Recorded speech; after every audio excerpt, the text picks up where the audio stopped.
رفقا و ساتھیوں کے ساتھ گل مل کے رہے، عزت سے رہے۔ ترمذی شریف کے شمائل میں ہے، حضرت صلی اللہ علیہ وسلم کی مجلس کا ذکر ہے، آپ کی مجلس میں کسی کی بے عزتی نہیں ہوتی تھی، سب کا احترام ہوتا تھا، ہر شخص محترم و مکرم ہوتا تھا،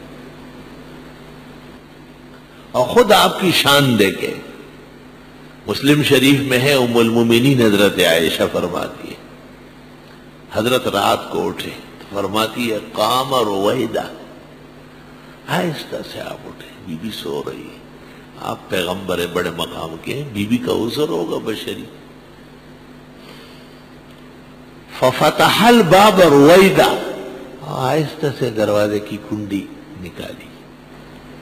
وخرج رویدہ، اور بڑے آرام سے باہر تشریف لے گئے صلی اللہ علیہ وسلم۔ حضرت کا گھر ہے، آپ ہی اسعد السادات اور سید العالمین ہیں، آپ ہر ادا میں اللہ کے محبوب اور مقرب ہے، عبد خاص ہے، لیکن بیوی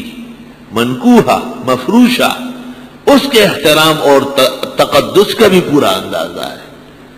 قیاس کنز گلستان من بہار بھرا، طلبہ کے ساتھ، ساتھیوں کے ساتھ، ادارے کے ساتھ، وہاں کے ساکنین کے ساتھ، منتظمین کے ساتھ آپ کا روش عزت اور شرف کا روش ہونا چاہیے۔